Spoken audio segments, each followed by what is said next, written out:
आज की क्लास में यहाँ पर हम गोलीय पृष्ठ पर अपवर्तन के सूत्र से संबंधित आंकिक प्रश्न सॉल्व करेंगे। तो यहाँ पर हमने पहला आंकिक प्रश्न लिया है कि वायु में रखे किसी बिंदु स्रोत से प्रकाश कांच के किसी गोलीय पृष्ठ पर पड़ता है और आपको n इक्वल टू दिया यानी कि अपवर्तनांक दिया है 1.5 और r यहाँ पर त्रिज्या है, त्रिज्या दी है 20 सेंटीमीटर। प्रकाश स्रोत की कांच के पृष्ठ से दूरी 100 सेंटीमीटर है। तो क्वेश्चन में कह रहा है कि प्रतिबिंब कहाँ बनेगा, यानी कि प्रतिबिंब की स्थिति बतानी है कि प्रतिबिंब कहाँ पर बनेगा। तो देखो इसको सॉल्व करेंगे। तो क्वेश्चन में गिवन में क्या आपके पास है, पहले आप गिवन में लिखिए। देखिएगा अपवर्तनांक दिया है यानी कि n दिया है आपको 1.5 और त्रिज्या दे रखी है आपको। त्रिज्या कितनी है, r इक्वल टू 20 सेंटीमीटर। और इसमें कह रहा है देखो प्रकाश स्रोत की कांच के पृष्ठ से दूरी 100 सेंटीमीटर है, यानी कि प्रकाश स्रोत की कांच के पृष्ठ से दूरी दे रखी है, यानी कि ये वस्तु की दूरी हो जाएगी। और यहाँ पर आपको u दिया है माइनस का 100 सेंटीमीटर, क्योंकि वस्तु की दूरी को हम हमेशा माइनस में लेते हैं। तो यहाँ पर आप गोलीय पृष्ठ पर अपवर्तन का सूत्र लगा दीजिएगा। सूत्र क्या होता है, n अपॉन में v माइनस का 1 अपॉन में u equal to n minus 1 upon r। इस फार्मूले में वैल्यू पुट कर देंगे। तो देखो यहाँ पर n कितना है 1.5, तो आप यहाँ पर n की वैल्यू पुट कर दीजिए और v हमें कैलकुलेट करना है, यानी कि b क्या है, यहाँ पर प्रतिबिंब की दूरी है, इसको हमें कैलकुलेट करना है। और माइनस 1 अपॉन में u, और u कितना है माइनस का 100, तो आप माइनस का 100 लिख देंगे इक्वल टू 1.5 माइनस 1, n की वैल्यू लगा देंगे -1 डिवाइडेड बाई r कितना है 20। तो इसको जब आप लिखेंगे तो देखो ये क्या आएगा 1.5 डिवाइडेड बाई v, और देखो ये माइनस माइनस प्लस हो जाएगा 1 अपॉन में 100 इक्वल टू, यहाँ देखो आप 1.5 में से 1 माइनस करना है, यानी कि अगर बात करें 1.5 में से 1 घटाना है तो कितना बचेगा 0.5 बचेगा डिवाइडेड बाय 20। अब ये पॉइंट हटाओगे तो नीचे एक जीरो बढ़ जाएगा। क्यों, क्योंकि एक डिजिट से पहले क्या है, देखो एक डिजिट से पहले दशमलव लगा है, तो पॉइंट हटाएंगे तो नीचे एक जीरो बढ़ जाएगा। इसके बाद आपको क्या करना है 1.5 divided by v equal to, अब ये 5/200 हो गया, कितना हो गया 5/200, और ये जो 1/100 है देखो प्लस का है, बराबर के इधर आके किसका हो गया माइनस का हो जाएगा। तो इसको आप लिख दो 1/100। अब इसको हम लोग यहाँ पर सॉल्व करेंगे, ठीक है। देखो यहाँ पर सॉल्व करेंगे, 200 और 100 का आप लासा लेंगे। पहले आप इसको ऐसे लिख लीजिएगा, है ना। तो ये आ गया आपका 1.5 divided by v equal to, देखो 200 और 100 का आप लासा ले लो, कितना आएगा 200 आएगा। और अब करते क्या है, देखो 200 से 200 में डिवाइड करो तो 1 आएगा, 1 की इस 5 में गुणा करो, कितना आएगा 5, माइनस है तो माइनस लगा दो। अब देखो 100 से हमें 200 में भाग करना है, तो 100 से जब 200 में भाग करोगे तो ये 2 बार में जाएगा, यानी कि 2 आया और 2 की 1 में गुणा कर दो, कितना आ जाएगा 2 आ जाएगा, ठीक है। यानी कि इसको आप क्या लिख सकते हो 1.5 divided by v equal to कितना आएगा, ये आएगा 3/200, 3/200 आ जाएगा, सही है। हम यहाँ से हमें v कैलकुलेट करना है, तो आप एक काम कर सकते हो, देखो 1.5 को अगर हम बराबर के इधर लाएंगे तो ये भाग में आ जाएगा। तो इसको आप ऐसे लिख सकते हो 1 अपॉन में v इक्वल टू 3/200 और ये देखो 1.5 है, अंश में है, बराबर के इधर आएगा तो हर में आ जाएगा, तो आप क्या लिख दो 1.5। अब देखो यहाँ भी एक डिजिट से पहले पॉइंट है, पॉइंट हटाओगे तो ऊपर एक जीरो बढ़ जाएगा। अब 15 से 30 कैंसिल हो जाएगा, 2 बार में जाएगा, और 2 से ये 200 कैंसिल हो जाएगा, कितना आएगा 100 आएगा। यानी कि इसको आप क्या लिख सकते हो 1/v = 1/100 आ जाएगा। तो यहाँ से आप प्रतिबिंब की स्थिति निकाल सकते हो। v = कितना आएगा 100 सेंटीमीटर, और देखो प्लस का आया है, कितना है प्लस की वैल्यू आई है, तो आप ये लिख सकते हो b = 100 सेंटीमीटर। और आप लिख लेना कि प्रतिबिंब आपतित प्रकाश की दिशा में कांच के पृष्ठ से 100 सेंटीमीटर की दूरी पर बनेगा। ठीक है, तो ये क्वेश्चन बहुत अच्छे हैं, इनको आप करते रहना, एग्जाम के लिए इम्पोर्टेंट रहते हैं।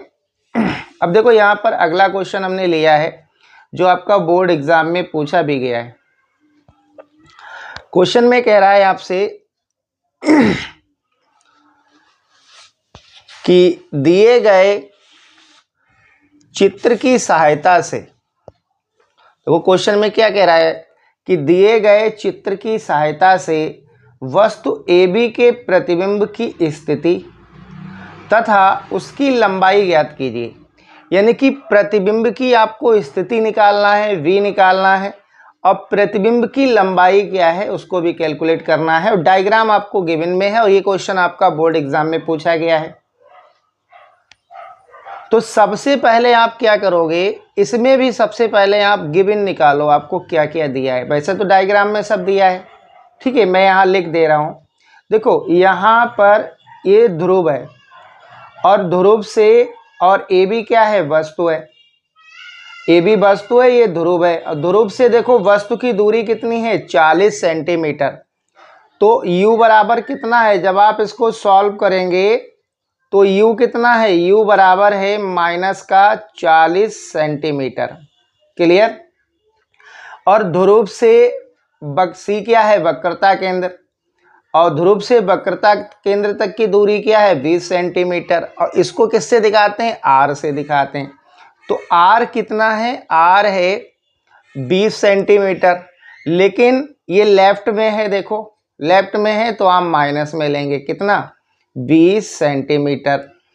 और AB क्या है, देखो ये वस्तु की लंबाई है, वस्तु की लंबाई को आप O से दिखा दो, या इसको आप HO से दिखा दो, यानी कि इसको हम हाइट ऑफ ऑब्जेक्ट बोल सकते हैं, वस्तु की ऊंचाई या वस्तु की लंबाई बोल देते हैं। ठीक है, तो ये कितना है 1.0 सेंटीमीटर है, तो इसको आप 1 सेंटीमीटर लिख सकते हैं। और N1 आपको 1 दिया है, और N2 कितना गिवन में है, देखो 4/3। हमें कैलकुलेट क्या करना है, V निकालना है इस क्वेश्चन में, और प्रतिबिंब की लंबाई यानी कि HI height of image calculate करना है। फार्मूला लगा देंगे, देखो यहाँ पर इसमें देखो आपको N1 N2 गिवन में है, तो आप इसमें फार्मूला लगाएंगे, आप लगाएंगे N2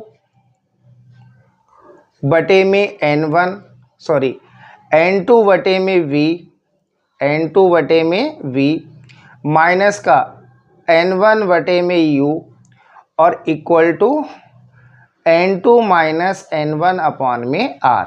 देखो इसमें ये फार्मूला लगेगा क्योंकि यहाँ पर हमें N1 और N2 दोनों गिवन में है। अब आप वैल्यू पुट कर दो। अब देखो N2 कितना है 4/3, N2 कितना है 4/3। तो जब आप N2 के स्थान पर वैल्यू पुट करोगे कितनी 4/3, तो 3 नीचे आ जाएगा, तो ये आ जाएगा 4 और बटे 3, और ये वाला V हमें कैलकुलेट करना है, माइनस का N1 देखो कितना है 1 है, ठीक है, और U कितना है यहाँ पर देखो माइनस का 40 सेंटीमीटर, तो ये आएगा माइनस का 40 इक्वल टू N2 देखो यहाँ पर कितना है, N2 है 4/3 माइनस N1 कितना है 1, और बटे में R कितना है -20। तो इसको आप सॉल्व करो तो देखो ये कितना आएगा 4/3v और ये माइनस माइनस प्लस हो जाएगा 1/40 इक्वल टू, इसको आप सॉल्व करो तो देखो ये कितना है 4/3 माइनस 1। एलसीएम लेके सॉल्व कर सकते हो या आप डायरेक्ट भी कर लिया करो। देखो 3 की इसमें मल्टीप्लाई करो, यहाँ माइनस है तो इसमें से घटा देना, अगर प्लस होता तो इसमें जोड़ देते हैं आप। तो देखो 3 एकम 3 और 3 को 4 में से घटा दो, कितना आएगा? ठीक है, तो आप 3 एकम 3 और 3 को 4 में से घटाओगे तो कितना आएगा बेटा? ये आएगा 1/3। कितना आएगा? 1/3 आएगा और 3 कहाँ आ जाएगा? नीचे, और इनटू में ये वाला 20 और ये माइनस हम यहाँ लगा दे रहे हैं। क्लियर? तो फाइनली आप इसको क्या लिख सकते हो? देखो इसको आप लिख सकते हो 1/20 और ये माइनस। अब देखो 1/40 है प्लस का है, बराबर के इधर लाएंगे तो ये भी कैसा हो जाएगा? माइनस का हो जाएगा। 1/40 तो यहाँ पर क्या बचा अब आपके पास? 4/3v, ये बचा आपके पास 4/3v। अब आप 60 और 40 का लासा ले लीजिएगा। 60 और 40 का जब आप एलसीएम लेंगे तो कितना आएगा? ये आएगा 120।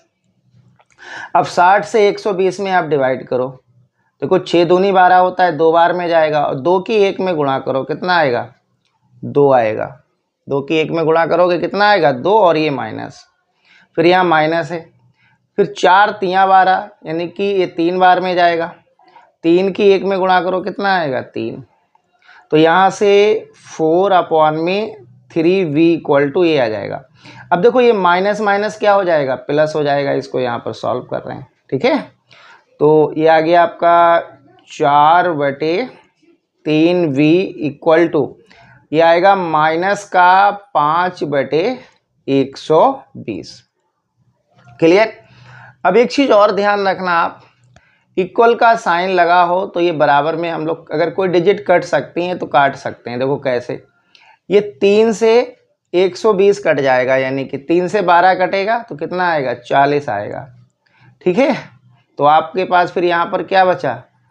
4/v इक्वल टू माइनस का 5/40 बचेगा। अभी हमने बताया था बराबर का साइन लगा हो, अगर अंश वाले को बराबर के इधर लाते हैं तो वो भाग में पहुंच जाता है, यानी कि यहाँ से आएगा 1/v इक्वल टू माइनस का 5/40 और इंटू में ये वाला 4, कौन सा? ये वाला बराबर के इधर आएगा तो डिवाइड में आ जाएगा। तो आप इसको क्या लिख सकते हो? माइनस का 5/4 चौको 16, 160 आएगा और ये 1/v आ गया। यहाँ से आप v कैलकुलेट कर लो तो v इक्वल टू कितना आएगा? 160/-5 आएगा। और यहाँ जब आप -5 से 160 में डिवाइड करोगे तो ये आएगा माइनस का 3/2 यानी कि माइनस का 32 सेंटीमीटर आएगा। कितना आएगा? माइनस का 32, यानी कि जो आपसे प्रतिबिंब की स्थिति पूछी जा रही थी वो कितना आएगा? माइनस का 32 सेंटीमीटर। ठीक है, लेकिन हमें अभी यहाँ पर HI भी कैलकुलेट करना है, HI भी निकालना है, ठीक है। तो मैं इसको यहाँ पर सॉल्व कर दे रहा हूँ, ध्यान से समझिएगा आप। इसको यहाँ पर सॉल्व कर रहे हैं तो इसके लिए आप फार्मूला लगाएंगे I equal to I upon में आप लिखिएगा, अच्छा हमने HI लिया है तो आप उसी के अकॉर्डिंग चलिए, HI divided by HO equal to ये B अपॉन में U होता है फार्मूला। यहाँ अपवर्तनांक की भी बात हो रही है तो आप इसको लिखेंगे V अपॉन में U और इंटू N1 अपॉन में N2 आ जाएगा। सही है, तो हमें HI निकालना है तो फार्मूला क्या बनेगा? V अपॉन में U इंटू में N1 अपॉन में N2 और देखो HO ये भाग में इधर आके गुणा में आ जाएगा। अब आप वैल्यू पुट कर दो, आंसर आ जाएगा। तो देखो HI इक्वल टू V कितना है? माइनस का 32, U कितना है? माइनस का 40, n कितना है 1, n2 कितना है 4/3, तो 3 ऊपर पहुंच जाएगा। और HO कितना था 1। अब देखो 4 अट्ठे 32, 4 से 32 चला जाएगा और 8 तियाँ 24, 24 की 1 में गुणा करोगे यही आएगा और माइनस से माइनस कैंसिल हो जाएगा। तो यहाँ से HI आ जाएगा आपके पास 8 चौकू 32, सॉरी 4 अट्ठे 32 और 8 बार में जाएगा, 8 और 3 की गुणा करो तो कितना आएगा 24 बटे, और ये कितना आ गया 40। ठीक है, 24/40 आ जाएगा। अब यहाँ से स्पेस कम पड़ रहा है, ठीक है, यहाँ से जब हम इसमें 40 से 24 में भाग करेंगे, आप लोग कर लेना नहीं तो मैं करके दिखा देता, स्पेस कम है, तो ये 0.6 सेंटीमीटर आ जाएगा। यानी कि प्रतिबिंब की लंबाई कितनी आ जाएगी 0.6 सेंटीमीटर। क्लियर? ठीक है, तो ये दोनों न्यूमेरिकल बहुत इंपॉर्टेंट हैं, आप इनको बहुत अच्छे से कर लेना। ठीक है।